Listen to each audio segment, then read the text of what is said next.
Assalamualaikum warahmatullahi wabarakatuh. Selamat pagi anak-anak. Perkenalkan, nama saya Ajat Sudrajat. Biasa dipanggil Pak Ajat. Saya mengajar prakarya dari kelas 8A sampai dengan 8I. Ya, mempersingkat waktu, marilah kita mulai pelajaran ini dengan membaca surah Ulumul Quran, suratul Basmalah. Semoga apa yang kita pelajari Allah berkahi adanya. Bismillahirrahmanirrahim. Baiklah anak-anak, materi kita yang pertama adalah tentang kerajinan dari bahan lunak. Ya.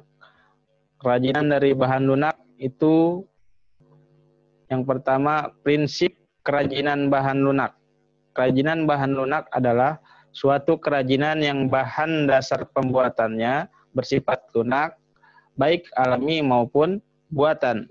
Yang kedua, bahan lunak alami adalah bahan lunak yang dapat dari alam, misalnya tanah liat, kulit hewan, dan serat alam. Yang ketiga, bahan lunak buatan.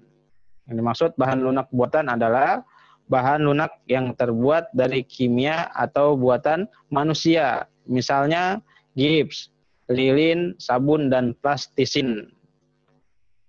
Ya, kerajinan dari bahan lunak dibedakan menurut manfaatnya. Ada 4 ya, manfaat. Yang pertama, kelengkapan busana. Yang kedua, kelengkapan suatu benda. Yang ketiga, kelengkapan rumah atau bangunan. Yang keempat, kelengkapan keperluan ritual.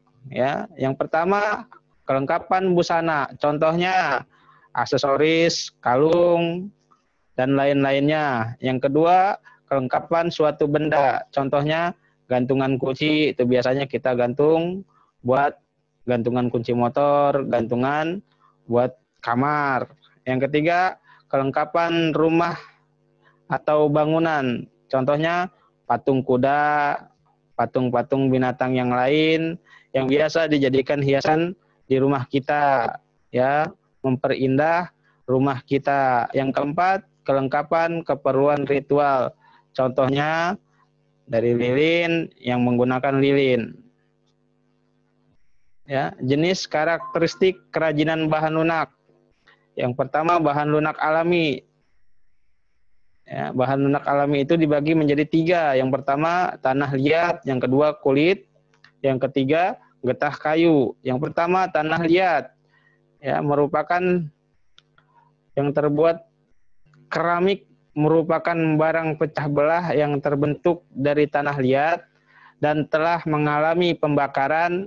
Warna tanah liat ada berbagai macam, tetapi warna naturalnya adalah warna coklat. Yang kedua, kulit binatang atau kulit hewan.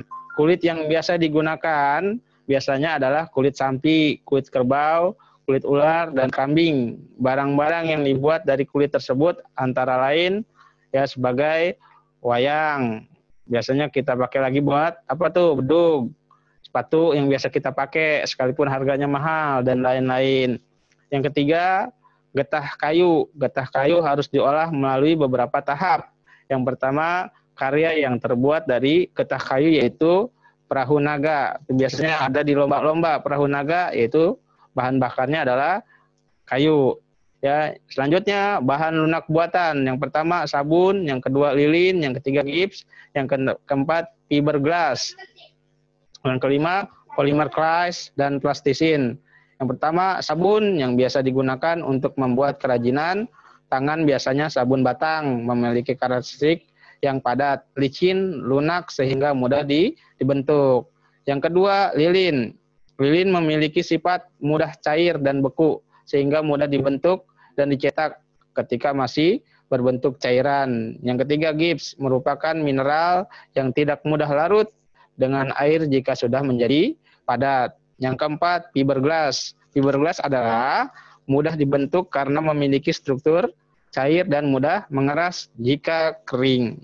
Yang kelima, polimer, clay, dan plastisin.